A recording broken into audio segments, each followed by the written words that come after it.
to do a video today entitled Millennia of Natural Immunity, Herd Immunity, Natural Herd Immunity, not the fake version of it, which they use, vaccine arguments use as their argument, but the actual real herd immunity versus an eternal pandemic situation with fake science and very high-level organized fake science.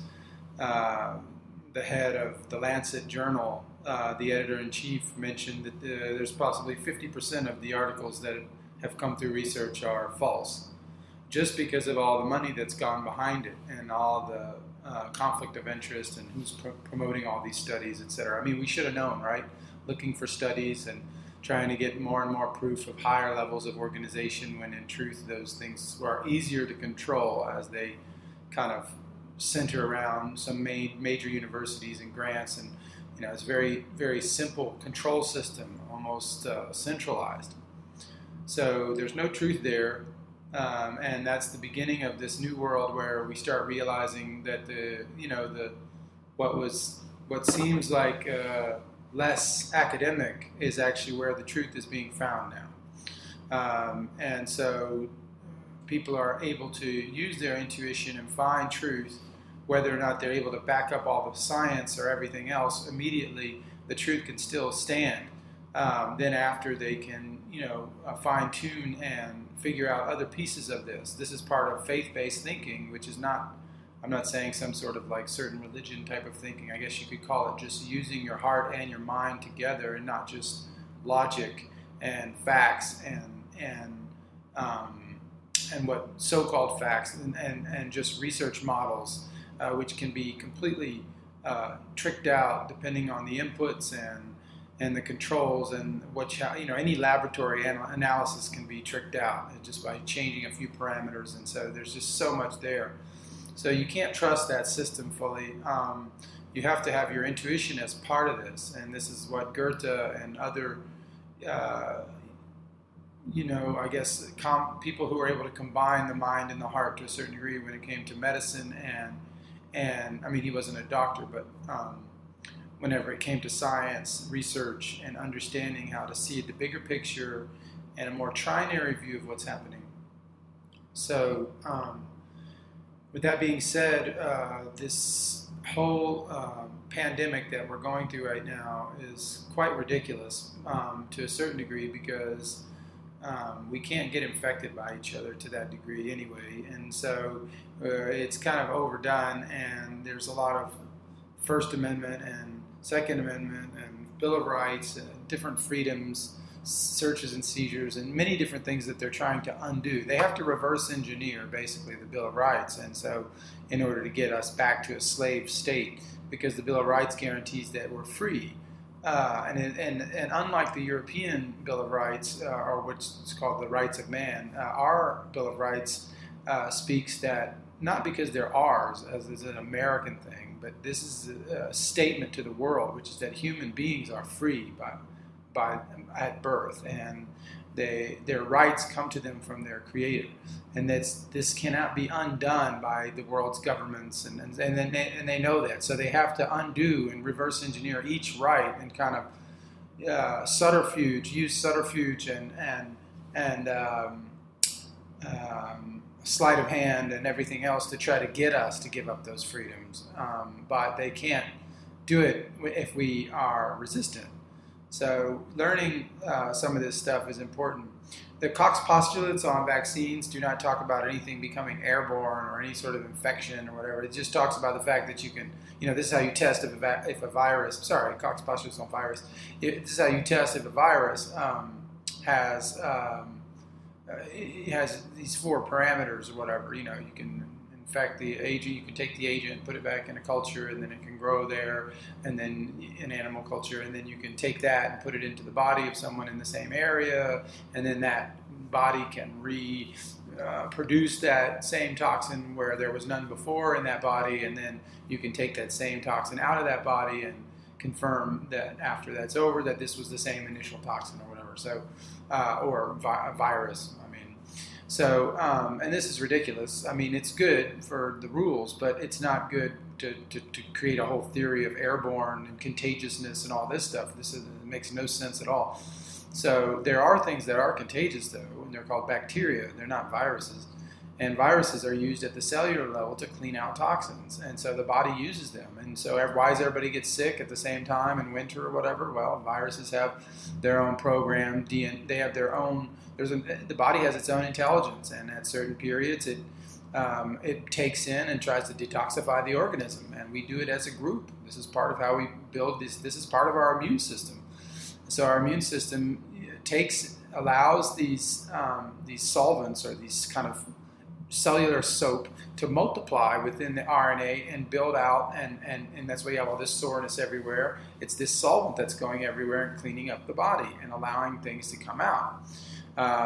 There's also some notion that a lot of the flus and this yearly flu that we get for many people, maybe not every year, but this kind of detoxification is a brain detox as well, and it affects the brain as well, like probably detoxifying a lot of things from the environment, including mercury and aluminum and everything else that we're ingesting, from cadmium to arsenic. And there's just so many things now contaminating us in the air, the water supply, the 5G, 4G, whatever, all the waves that coagulate the blood, and then the blood has to, clean that out, and so that's more detoxification. And so there's so many ways that this happens.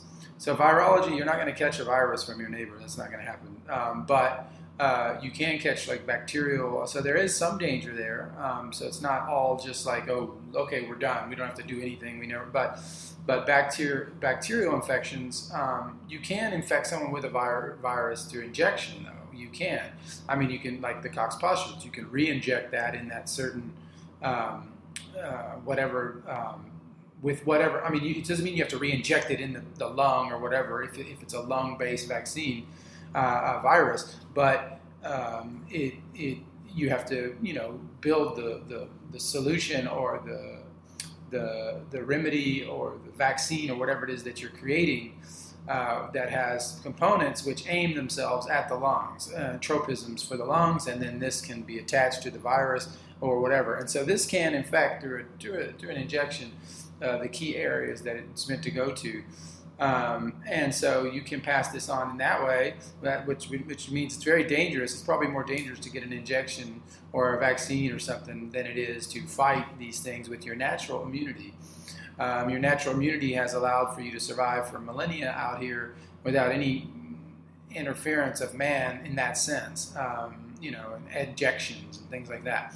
So the people that study vaccines, really, if you go to like, children, was it Children's Health? I forget the name of it, Children's Health something. It's an anti-vax site that's run by Robert Kennedy Jr. And so there's a lot of good information there, and he's kind of the highest level you can find of anti-vax information. So, and so I think a lot of this coronavirus thing is going to boil down to vaccines. It's going to boil down to us asking the questions about vaccines that we should have been asking the whole time, and instead of just accepting it, going along with it. And of course, a lot of people are going to go along with it anyway, and they'll find their own fate at the end of that, which will probably wake them up to what they did as well. Just like the mothers who vaccinated their children, or fathers, and then they saw that they became more autistic or slow and their behavior changed. They had to go through some severe pain in those moments of what they did, not because they're bad people, but because they had trusted something that should not have been trusted. There was a lack of boundaries somewhere in the way that they were thinking. Lack of honesty too, and it wasn't their fault. It's like we have to learn this stuff, like I was doing all the same mistakes as everyone else until I learned some things, and I'm still making mistakes until I learned those things. So having a little bit of humanity there, but it's a sad truth that, well, I guess the positive side is people that do usually harm their own children through the vaccines and see it and can witness it and don't deny it and try to brush it off, or and then they become pro-vaccine because they don't want to see what they did or whatever it is, then they usually become strong proponents of the anti-vax movement, and they cannot be stopped. A lot of people can be stopped through fear, but these people that have lived through it, they can't.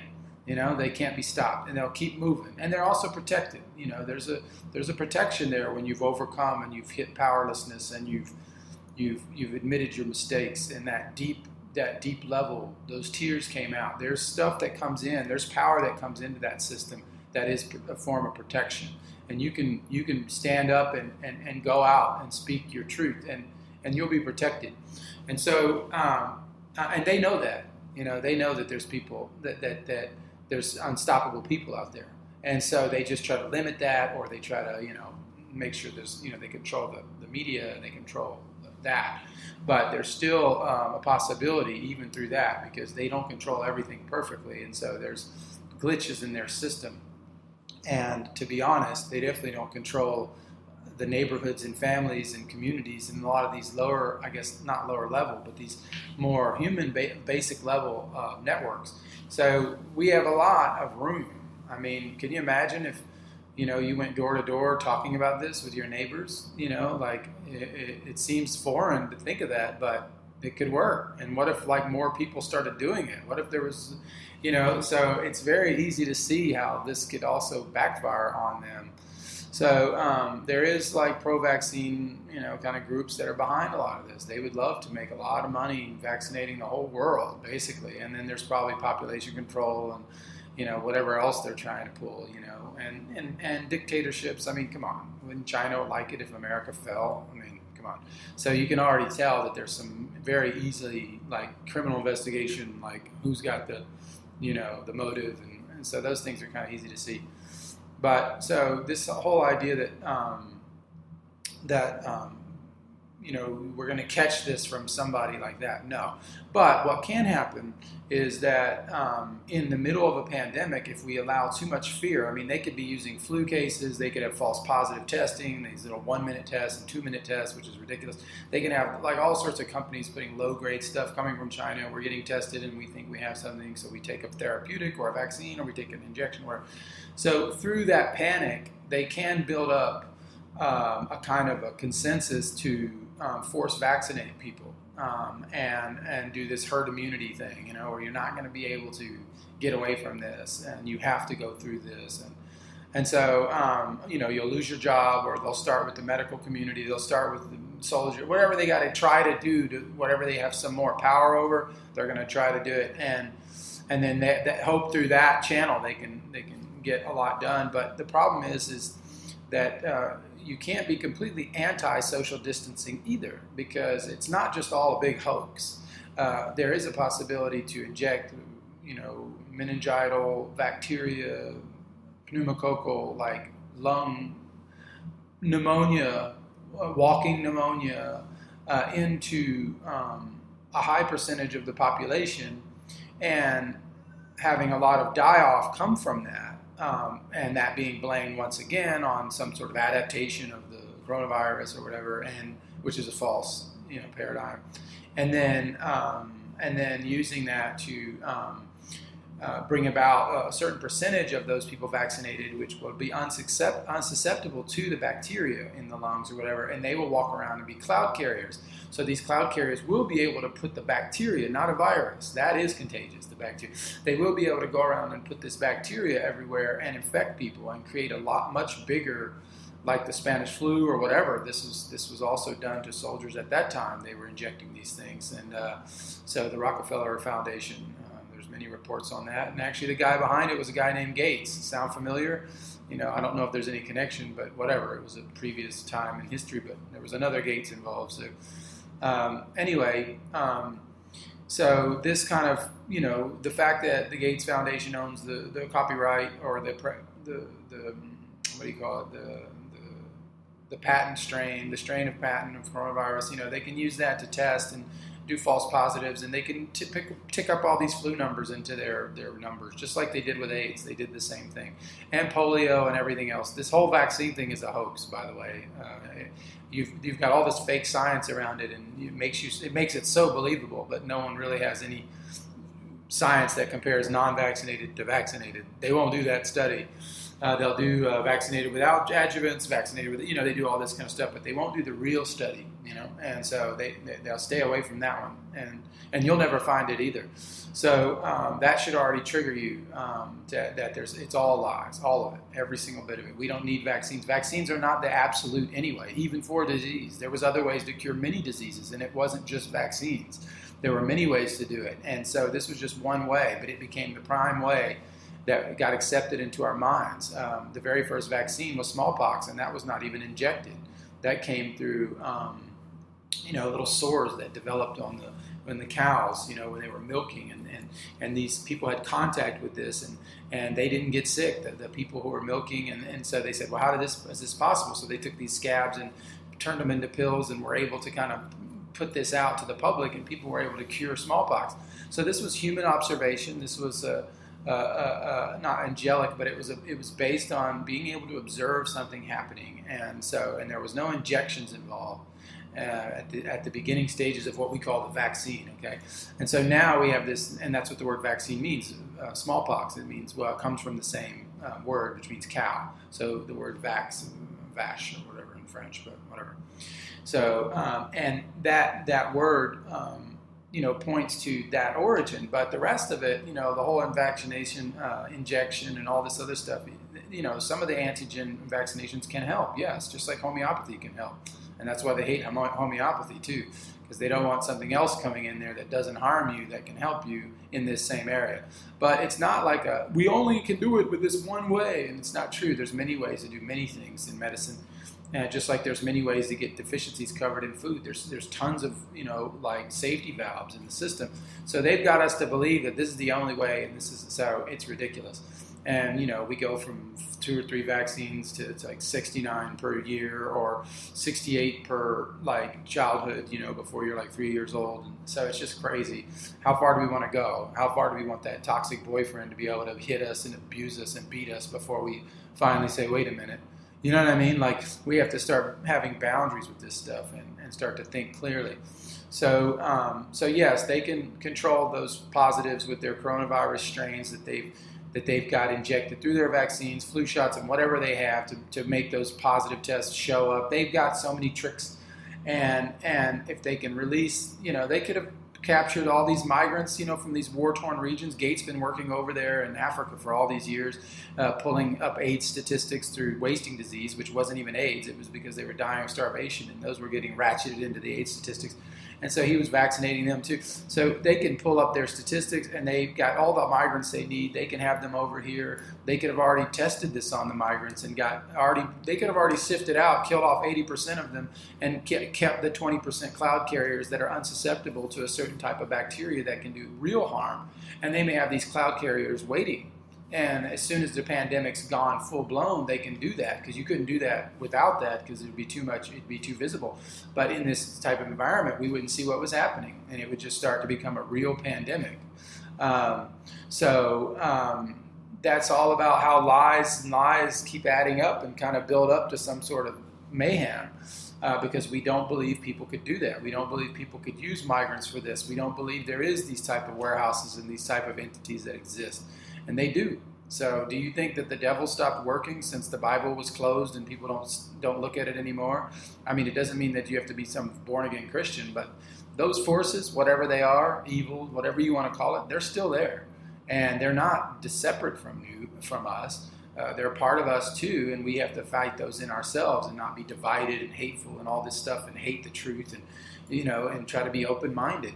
But those forces also have external manifestations in different areas. I'm not saying that the people that act in these ways they're victims too, to a certain degree. They're slaves. They're also slaves too, even though they're called the elite. They're slaves and they're controlled. But at the same time, they can do us much harm. Even though they're in their human capacity, their human self has been shattered to thousands of pieces. There's a lot of trauma in these families and these people. And so they're just imagine it's a reverse of recovery. It's like recovery is where you start healing doing your amends to who you've harmed, and you heal that past and you move forward. Imagine the reverse of that, never amending anything transgenerationally through centuries, having vendettas and never healing anything, and that kind of pain being concentrated in an individual. It's been proven that disassociation can be passed down. And so the more that we have that trauma and we recreate that trauma, we can have a very disassociated individual. And those individuals are in power now. And a lot of them, not like, I'm not saying like, like the president or anything like that, but I'm saying that there's a lot of individuals in power, CEOs, et cetera, that are of this nature, and they can do us complete harm because they're not in control of themselves. Just like when someone's in a blackout, is not in control of himself, it's kind of like that at a higher level, this disassociation. So be very careful. And 400 of the biggest CEOs in the world all kind of quit their jobs, gave up their posts in the last 6 to 8 months, with a high increase in the last 3 months. So what does that tell you? That tells you that they know what this is all about.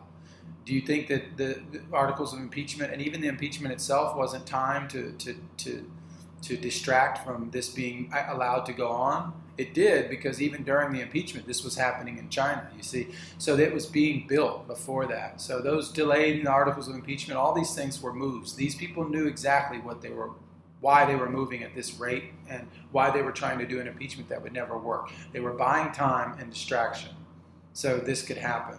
So they're on it. You got to understand this. Go back and watch Kubrick. Go watch his last film that he was killed with a Washington heart attack for finally producing. They were able to cut out the last edit of the film, which usually was reserved to one of the few people in Hollywood that had the rights to do last edit on a film. Most people do not have those rights anymore. And so as soon as he turned in the film, he was killed. And so what is that film all about? Well, it's about who really runs the world, right? And so he left us a lot of clues, and I mean, you have to go a lot deeper than his film to figure out what he's talking about, but he's pointing to the right people. He's pointing to things. And so this is all finally coming up. We're starting to pay attention to who runs the world and what they're trying to do. So the sooner the better, because we have to be discerning people. We can't be just trusting in everything blindly without people having earned that trust. Big pharmaceutical companies didn't earn that trust. How did they earn that from us? That's almost like a foreign entity. Or China, Communist Party. How does the Communist Party gain our trust? Why are we even communicating with them as a trade partner in this, while they're still maintaining those human rights violations? You know what I'm saying? We've allowed so much madness that now, from soy, which infects everything in America, to 5G, to pollution, to everything else, we have become kind of infiltrated by that vibe, or whatever you want to call it. So time to move out. I'm a naturopath. I've studied it.